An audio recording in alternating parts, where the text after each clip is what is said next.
तो बेटा ये वर्कशीट 22 है, प्राणियों में पोषण जो आपका लेसन है उसकी है। तो और आज की वर्कशीट में हमें करना है दूध के दांत, स्थायी दांत क्या होते हैं, दूध के दांत क्या होते हैं, मिठाइयाँ और दंत क्षय। दंत क्षय मतलब दांतों का क्षय होना, खराब होना। तो एक दिन घर में भोजन करते समय राजू जो 7 साल का बच्चा है उसने पाया कि उसका एक दांत ढीला हो गया है। वह स्थायी रूप से अपने दांत खोने के डर से रोने लगा। अब छोटा बच्चा है, उसका दांत ढीला हो गया मतलब हिलने लग गया, अब वो टूटेगा।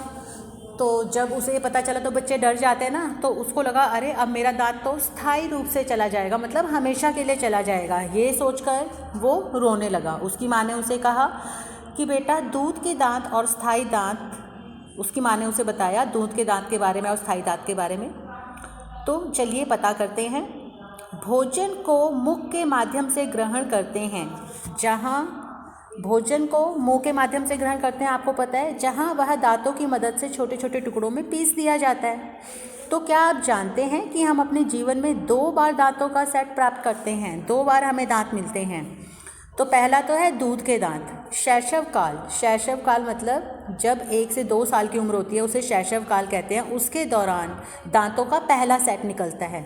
आपने देखा है ना, जब बच्चा 8-9 महीने का होता है उसके दांत निकलने शुरू हो जाते हैं और वो लगभग 6 से 8 वर्ष की आयु तक सभी दांत गिर जाते हैं। ठीक है, ये जो दांत निकलते हैं शैशव काल में वो 6 से 8 उम्र तक धीरे धीरे एक एक करके टूट जाते हैं। इन्हें दूध के दांत कहा जाता है। अरे हाँ, हम सब अपना दूध का दांत खो चुके हैं। आप लोगों की बात हो रही है, आप लोग तो अब बड़े हो ना, 14 कितने साल के हो गए हो आप लोग, 11, 12, 13 साल के हो गए हो, तो आपके दूध के दांत टूट चुके हैं। खैर कई बच्चों के बेटा थोड़े लेट भी टूटते हैं, ऐसा नहीं है कि 6 से 8 साल तक सब टूट जाएं। तो फिर मेरा अभी के दांतों का सेट क्या कहलाएगा? भाई दूध के दांत तो टूट गए, तो अब जो मेरे दांत हैं उन्हें हम क्या बोलेंगे? तो वहाँ इन्हें हम देखते हैं, इन्हें बोलते हैं स्थायी दांत। दूध के दांतों के स्थान पर दांतों का दूसरा सेट निकलता है जिन्हें स्थायी दांत कहते हैं। बेटा जो दूध के दांत टूट गए तो उसकी जगह दूसरे दांत आ गए, लेकिन अब जो तुम्हारे दांत हैं अब अगर ये टूटे तो अब ये नहीं आएंगे। तो हमें ध्यान रखना है अपने दांतों का। स्थायी दांत पूरे जीवन भर बने रहते हैं परंतु बुढ़ापे के दौरान गिर सकते हैं। और स्थायी दांत 4 प्रकार के होते हैं जो हमने इस पाठ की पहली वर्कशीट में पढ़ा था, कृंतक, रदनक, अग्रच्वर्णक और च्वर्णक। लेकिन आप अपने दांतों को खो सकते हैं यदि आप उन्हें ठीक से देखभाल नहीं करते। तो अब दंतक्षय के बारे में बताया हुआ इन्होंने। यदि हम भोजन करने एवं मीठा जैसे चॉकलेट, मिठाइयाँ इत्यादि खाने के बाद मुंह और दांतों को साफ नहीं करते तो हमारे मुंह में जीवाणु पनपने लगते हैं।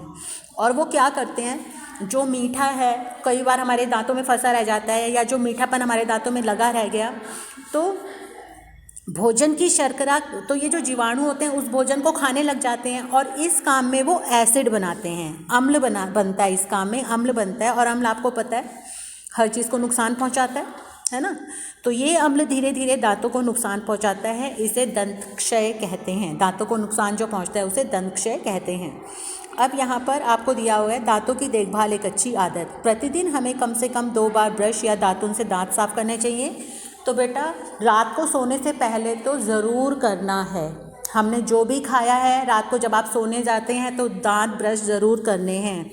कुछ भी खाने के बाद कुल्ला करना चाहिए, है ना। आपने कोई फ्रूट खाया, कोई भी चीज़ खाई, खा के एकदम कुल्ला कर लो ताकि आपके दांतों में कोई चीज़ अटकी ना रह जाए या मीठापन ना रह जाए।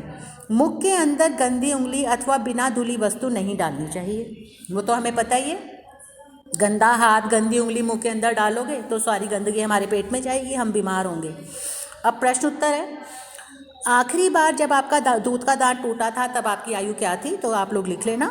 स्थायी दांत के विभिन्न प्रकार कौन से हैं? तो ये 4 प्रकार हैं, कृंतक, रदनक, अग्रच्वर्णक और च्वर्णक। ये चारों आपने लिखने हैं। दूसरे प्रश्न का उत्तर 3rd है, दंत क्षय के रोकथाम के लिए किन्हीं 3 अच्छी आदतों को लिखो। दांत खराब ना हो तो 3 अच्छी आदतें यहाँ हैं, ठीक है, यह हमें करना है। अब 4था है, रिक्त स्थान भरे। डैश के दौरान दूध के दांतों का सेट निकलता है, तो किसके दौरान? शैशव काल। तो यहाँ पर आप लिखोगे, पहले वाले खाली स्थान में आप लिखोगे शैशव काल। और शैशव काल कितने टाइम का होता है? 1 से 2 साल तक का बच्चा जब होता है तब उसे शैशव काल कहते हैं।